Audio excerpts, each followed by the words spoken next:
everybody, and welcome to a very special episode 5 of Key Tip Tuesdays. I am your host, Mubarak Farah, founder and piano instructor here at Ability Through Music. Key Tip Tuesdays is a weekly video and podcast series brought to you by our good friends, the Ottawa Sound and Ability Through Music.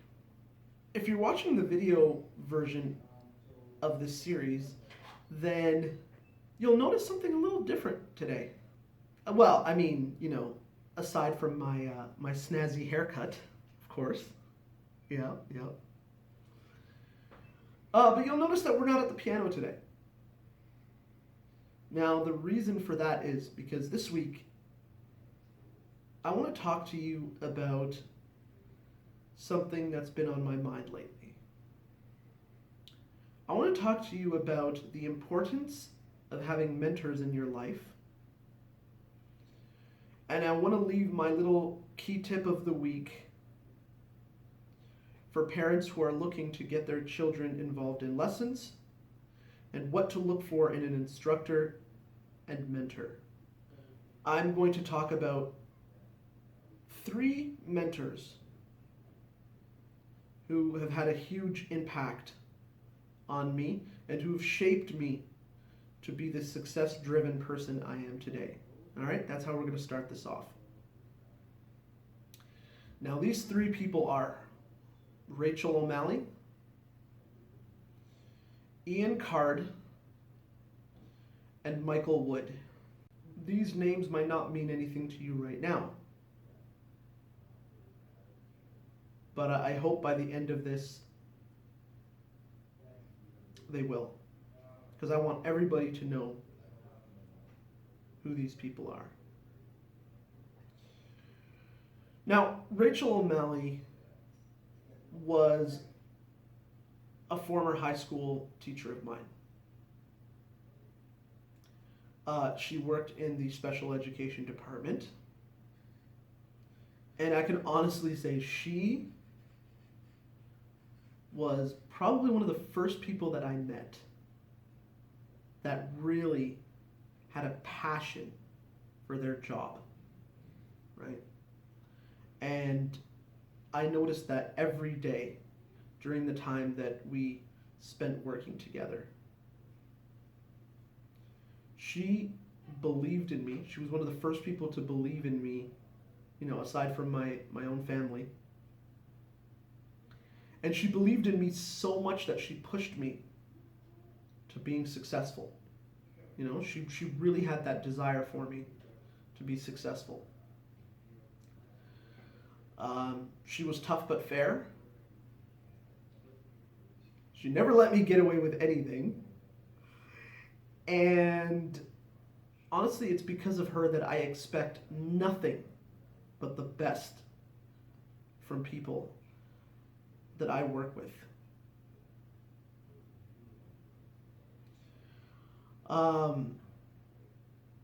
Another great thing about her was that she didn't let me slip through the cracks in our broken education system.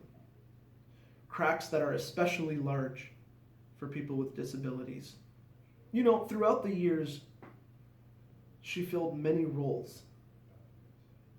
From teacher to friendly advisor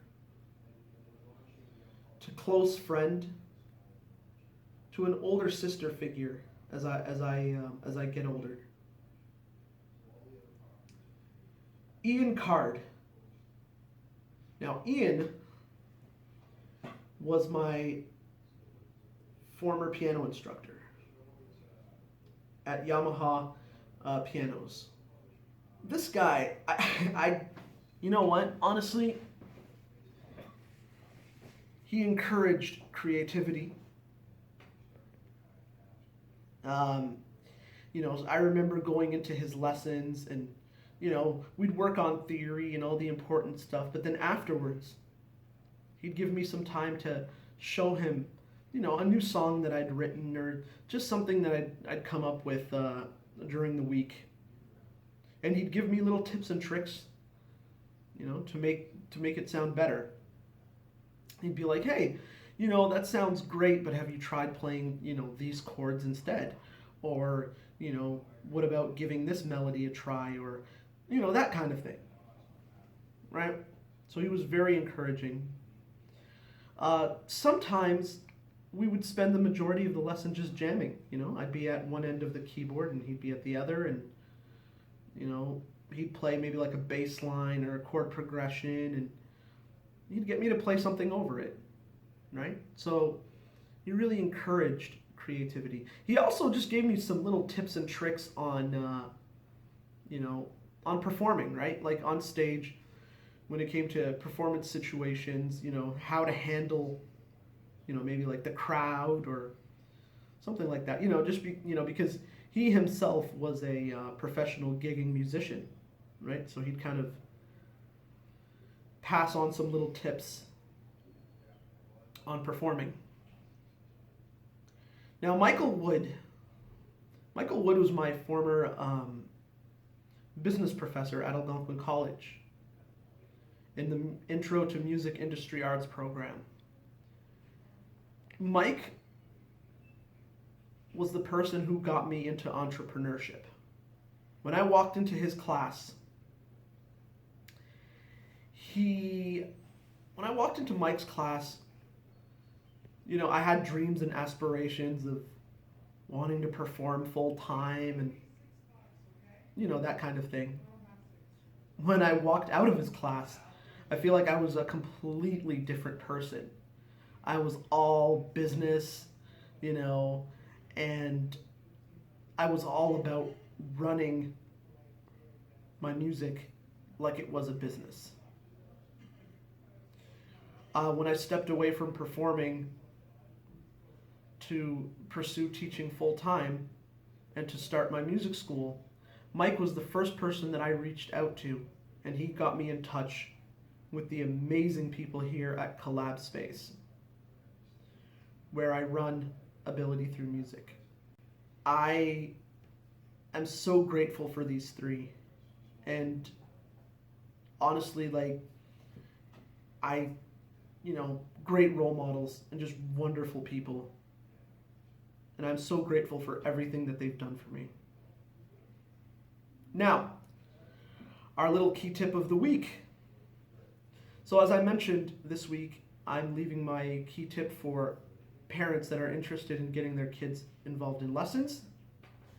And I want to give them 3 qualities to look for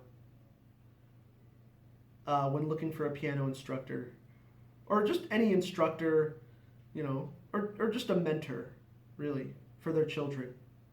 The first is passion.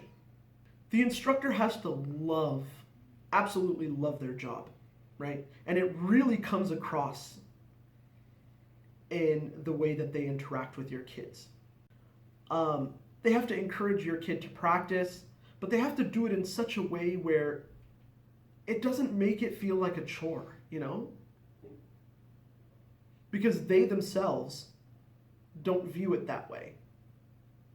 And so you need somebody who's going to get that across to the student as well. Number 2, a genuine curiosity about the student's well-being outside of lessons. Sometimes, something as simple as, hey, how was your week,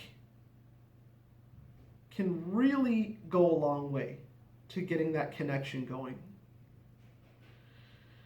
And maybe through that, the instructor can find out why the student isn't practicing as much as they could be. Maybe there's some deeper underlying issue that they don't know about. So establishing that relationship right from the get-go is something great to, that's what you want from an instructor. Now, number 3, you need to look for an instructor who is going to encourage creativity. Sure, you want the student to learn theory and all that good stuff, But you also want an instructor who's going to encourage your child to, to improvise throughout the week. Maybe to come up with something, to take what they've taught your kid and, apply that to their own songwriting, to their own creativity. So there you have it, friends. The 3 qualities I feel that you need to look for when looking for an instructor for your kid, for your child. Passion, a genuine curiosity about, your child's well-being outside of lessons, and last but not least, encouraging creativity. Hope you guys enjoyed that. And if at any point during this series you're thinking to yourself, you know what, I could really benefit from these lessons, and you might be interested in dipping your toes in the water, as they say, then just head on over to www.abilitythroughmusic.com. That's www.abilitythroughmusic.com. And until then, see you around.